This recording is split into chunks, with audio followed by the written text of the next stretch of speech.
एक गांव में राजू नाम का एक लड़का रहता था। वो अपने दोस्त शामू के साथ जा रहा होता है। तभी राजू को एक खूबसूरत और चमकीला कंबल रोड के किनारे पड़ा हुआ दिखता है। अरे राजू, वो देखो सड़क के किनारे क्या पड़ा है। देखने में तो कोई कंबल लगता है।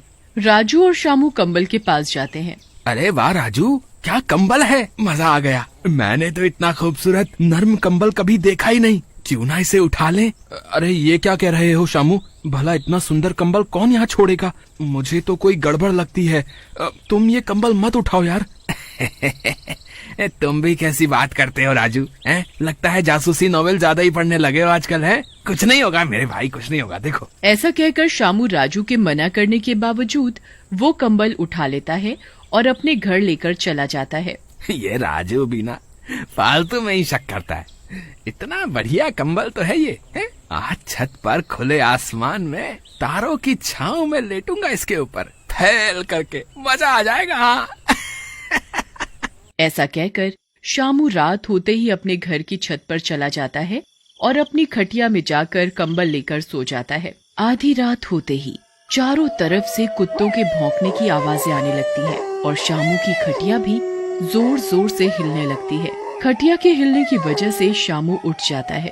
अरे मर गया रे, ये क्या हो रहा है। ये खटिया क्यों हिल रही है।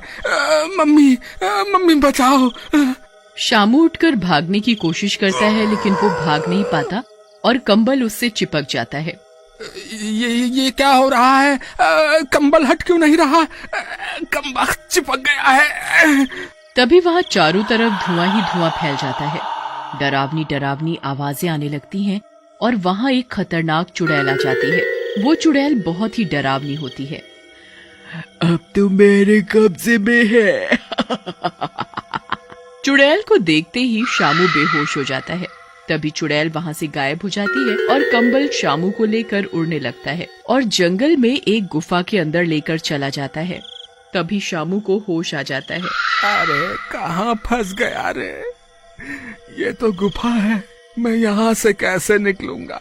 बचाओ कोई मुझे। काश उस मनहूस राजू की बात मान ली होती मैंने। हाय रे, हमरा शमुआ ना जाने कहाँ खो गया। मिल ही नहीं रहा, कब से ढूंढ रही हूँ। पता नहीं कौन उठा कर ले गया। ना जाने कहाँ चला गया हमरा लल्ला। कौन उठा ले गया हमरे लल्ला को। फूलवती को ऐसे रोते देख गांव वाले वहाँ इकट्ठा हो जाते हैं और राजू भी वहाँ आ जाता है। अरे क्या हो गया फूलवती बहन, है? कहाँ गला फाड़ फाड़ के रो रही हो। अरे यही कहीं घूम रहा होगा तुम्हारा लल्ला। वैसे भी उस नकारा को कौन उठाएगा, है? हाँ हाँ आंटी, आप थोड़ा सब्र रखो। शामू यहीं कहीं गया होगा, अभी लौट आएगा। फिर गांव वाले वहां से चले जाते हैं। उसी रात एक चूचू नाम के मनचले गांव वाले को वही कंबल रास्ते पर दिखता है। चूचू खुश हो जाता है। अरे वाह, क्या कंबल है, इसे उठा लेता हूँ। फिर अपनी राम प्यारी के साथ कंबल के भीतर पुच्चू पुच्चू खेलेंगे। ऐसा सोचकर चूचू वो कंबल उठा लेता है और उसे लेकर राम प्यारी के पास पहुँचता है और राम प्यारी से बोलता है।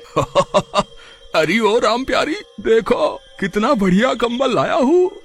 आज रात इसी में सोएंगे, मजा आ जाएगा। हाँ मेरे चूचू के मुरब्बे, लेकिन आज तो बापू घर पर है और अभी आता ही होगा, और जब तक वो है हम कुछ नहीं कर सकते, तो आज तो रहने ही दो। अरे चिंता काहे करती हो, मेरी राम प्यारी। तुम छत पर आ जाना बस इस कंबल के साथ। हाँ, जंगल में मंगल करेंगे और तुम्हारे उस भुक्खड़ बाप को भी नहीं पता चलेगा।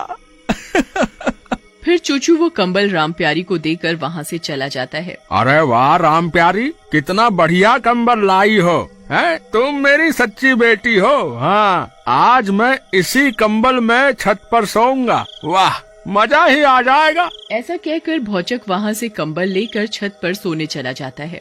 आधी रात में चूचू छत पर रस्सी के सहारे चढ़ता है और छत पर जाकर भौचक के बगल में लेट जाता है। उसे पता नहीं होता कि कंबल के अंदर भौचक लेटा हुआ है। अरे प्रियतमा, ऐसे मुंह क्यों छुपा लेती हो तुम?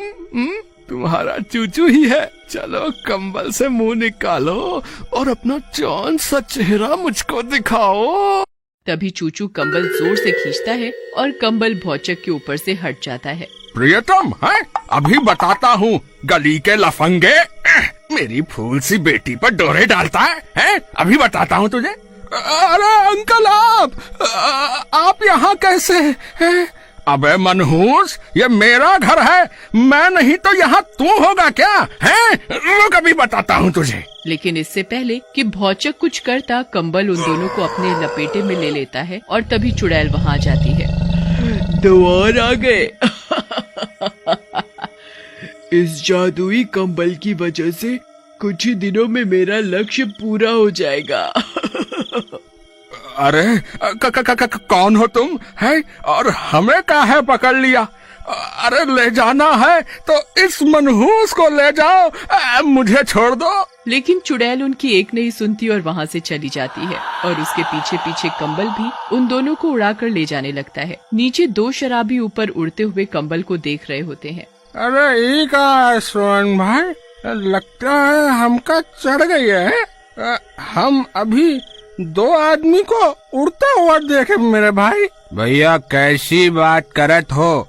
हैं? लागत है तुम उस सुपरमैन वाली फिल्म देखे होगे। हाँ, तभी तुमका सब उड़त उड़त के दिखत है। नहीं सोहन, हम सही कहत हूँ। अगली सुबह राम प्यारी जोर जोर से रो रही होती है। अरे हमरे पिताजी ना जाने कहाँ चले गए। छत पर ही तो सोए थे, ना जाने कौन नास मिटा उनको उठाकर ले गए। हाय मेरे बापू। तभी वहाँ खड़ा सोहन बोलता है, जो कि नशे में धुत होता है। ज्यादा बनो मत राम प्यारी है, हमें पता है तुम अपने बापू के खो जाने से दुखी नहीं हो, बल्कि वो मन चले चूचू के खो जाने से दुखी हो। है, हमें सब बता रहा। सोहन की इस बात पर राम प्यारी को गुस्सा आता है और वो सोहन को पीटने लगती है। क्या कहा नास मिटे तूने? एक तो मेरे पिताजी खो गए, ऊपर से तुझे मजाक सूझ रहा है। तभी गांव वाले बीच बचाव करके सोहन को छुड़ा देते हैं। तभी एक गांव वाला बोलता है, भैया कुछ भी हो, कुछ ना कुछ गड़बड़ तो जरूर है। इन कुछ दिनों से आए दिन गांव से आदमी गायब हो रहे हैं। तभी वहाँ खड़ा मोहन बोलता है, सही कहा था भैया, कल रात हम सब जंगल वाले रास्ते से आ रहे थे, हमने अपने ऊपर कुछ उड़ता हुआ देखा भाई। पहले तो हम समझ नहीं सके कि ई ससुरा है क्या है। देखो भैया, हमको लागत है कि कुछ न कुछ गड़बड़ जरूर है। तभी वहाँ राजू आ जाता है। राजू के साथ एक साधु बाबा भी होते हैं। पुजारी को देख गांव वाले राजू से पूछते हैं, ये बहुत ही सिद्ध बाबा है और हमारी मदद के लिए आए हैं। हमारे गांव के ऊपर एक चुड़ैल का साया है और वो चुड़ैल अब लोगों की बलि दे रही है ताकि वो और शक्तिशाली हो सके। अब उससे ये बाबा ही हमको बचा सकते हैं। उसके बाद गांव वाले साधु बाबा के साथ जंगल की ओर जाते हैं। बाबा एक गुफा के आगे जाकर रुक जाते हैं और बोलते हैं, बस इसी गुफा के अंदर वो चुड़ैल रहती है और तुम सबके आदमियों को उसने ही इस गुफा में कैद कर रखा है। वो इन सब की बलि देना चाहती है। बस हमें उन लोगों को यहाँ से छुड़ाना है। लेकिन बाबा, ये गुफा तो बंद है, हम अंदर कैसे जाएंगे? तुम उसकी चिंता ना करो, बस तुम सब लोग मशालें जला लो और जैसा हम कहें वैसा ही करना। गांव वाले बाबा के कहे अनुसार मशाले जला लेते हैं और पीछे हट जाते हैं। बाबा अपने जादू से गुफा के अंदर रास्ता बना देते हैं। गांव वाले रास्ता बनते ही गुफा के अंदर चले जाते हैं। अंदर सारे गांव वाले कैद होते हैं। अरे सारे गांव वाले तो कैद हैं और यहीं पर हैं। राजू बेटा, तुम जल्दी से सभी गांव वालों को छुड़ाओ, चुड़ैल आती ही होगी। तभी वहाँ चुड़ैल आ जाती है। बुड्ढे, तू फिर आ गया? तू मेरा पीछा नहीं छोड़ेगा। इस बार पहले तुझे ही मार डालती हूँ। ऐसा कहकर चुड़ैल साधु को गर्दन से पकड़ लेती है और साधु बाबा चिल्लाते हैं, गांव वालों, वो जो चमकदार कंबल है उसे जला दो। उसके जलते ही ये चुड़ैल भी जल जाएगी। गांव वाले वैसा ही करते हैं और कंबल में आग लगा देते हैं। कंबल के जलते ही चुड़ैल भी जलने लगती है। अरे मर गई रे, अरे बुड्ढे साधु, ये क्या किया तुमने गांव वालों। थोड़ी ही देर में चुड़ैल जलकर भस्म हो जाती है और सब गांव वाले आजाद हो जाते हैं।